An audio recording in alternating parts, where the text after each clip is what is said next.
अगस्त का महीना बड़ा होने वाला है क्योंकि ऑब्वियस सी बात है भाई, बड़ी बड़ी फिल्म्स रिलीज हो रही हैं। एंड ऐसा नहीं है कि केवल टॉलीवुड या बॉलीवुड की ही ऑडियंस स्पेसिफिकली एंजॉय करेगी।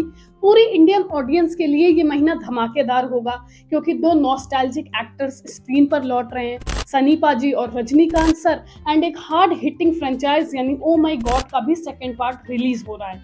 लेकिन इन सब में सबसे ज्यादा एंथुसियाज्म पता है किस फिल्म के लिए है? संदीप रेड्डी वांगा की एनिमल, जिसमें होने वाले हैं रणबीर कपूर। एंड उनकी एक्टिंग की रेंज से तो हम सभी अच्छे से वाकिफ हैं।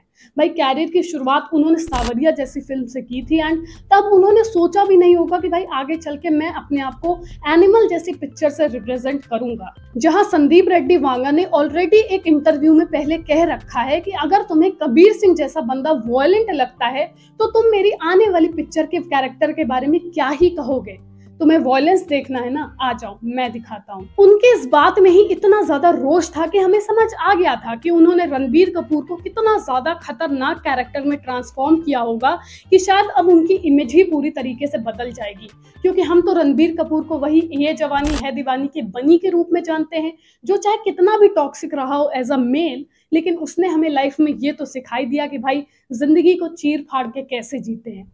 फिर चाहे रॉकस्टार की जॉर्डन की बात कर लो, वो हमें बार बार यही बताता है कि हाँ, जब तक तुम छपरी हो, आवारा हो, ठीक है, लेकिन एक बार जब तुम्हारा दिल टूटेगा तो अंतरात्मा से, सिर से, पैर से लेकर के तुम ऐसा बदलोगे कि फिर तुम्हें समोसे की चटनी थोड़ी मिले, चाहे ज्यादा मिले, चाहे बिल्कुल ना मिले, मैटर ही नहीं करेगा लाइफ में। लेकिन अब इसमें दुविधा की बात ये भी थी कि भाई Rockstar, Tamasha, rocket Singh, salesman of the year जैसी फिल्म्स अपने समय की सेमी हिट, फ्लॉप और एवरेज वाली लिस्ट में शुमार है। क्योंकि कहते हैं ना कि कुछ चीजें way ahead of its time होती हैं, और ये उनमें से ही थी। इसीलिए आज की जो जनरेशन है, आज की जो ऑडियंस है, वो इन फिल्म को अपने दिमाग से ना निकाल पाने के लिए मजबूर हो चुकी है।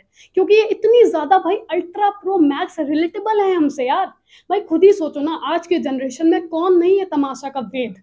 जिंदगी एक रेस है, हम सब उसमें भाग रहे हैं। कहाँ पहुंचेंगे, क्यों पहुंचेंगे, कैसे पहुंचेंगे, क्या मिलेगा, कुछ नहीं पता, लेकिन जिंदगी है तो भागना ही पड़ेगा। अब इस जर्नी में उन्होंने बॉम्बे वेलवेट, रॉय जैसी फिल्म्स में भी काम किया। लेकिन अच्छी बात यह है कि इन फिल्मों से उनकी लाइफ में एज एन एक्टर ज्यादा कोई इम्पैक्ट पड़ा नहीं।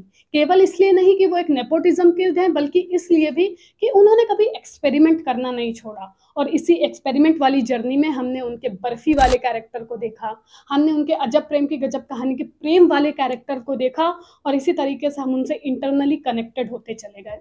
मुझे उनकी एक बात बहुत पर्सनली अच्छी लगती है कि उन्होंने इंटरव्यू में कहा था कि भाई मैं एक बहुत इंट्रोवर्ट और बोरिंग इंसान हूँ, और सोशल मीडिया पे वो लोग होते हैं जो अपनी ऑडियंस को एंटरटेन रखे, जो मैं तो नहीं कर पाऊंगा, इसीलिए मैं सोशल मीडिया पर नहीं हूँ। सुन के भाई पूरी तरीके से आप डिसएग्री तो नहीं कर सकते हो कि हो सकता है कि आप सोशल मीडिया पर अपनी ऑडियंस को ना एंटरटेन कर पाओ, लेकिन बड़े पर्दे पर तो आप जलवा बिखेर ही देते हो, जो आपका मेजर काम है। खैर, मैं तो यही चाहती हूँ कि इस बार भी रणबीर कपूर कुछ ऐसा लेकर के आए जिस पर इंसान 10-15 साल तक बातचीत करता रहे, और फिर से उनके नाम के लंबे लंबे कैप्शन वाले पोस्ट पढ़े इंस्टा और सोशल मीडियाज पर, और उनको खूब एप्रिसिएशन मिले जो वो डिजर्व करते हैं। तब तक आप अपने थॉट्स कमेंट सेक्शन में बताओ कि रणबीर कपूर के फैन हो या नहीं हो। नहीं भी हो तो उनकी एक्टिंग की रेंज कितनी ज़्यादा इम्पैक्टफुल है, प्लीज़ ज़रूर बताना। और हाँ, 1920 हॉरर ऑफ द हार्ट्स एक फिल्म आई है कल, मैंने उसका रिव्यू दिया है, प्लीज़ एक बार चेकआउट ज़रूर करना, लिंक डिस्क्रिप्शन में है। मिलेंगे आपसे नेक्स्ट वीडियो में। Till then be safe, take care, love you all.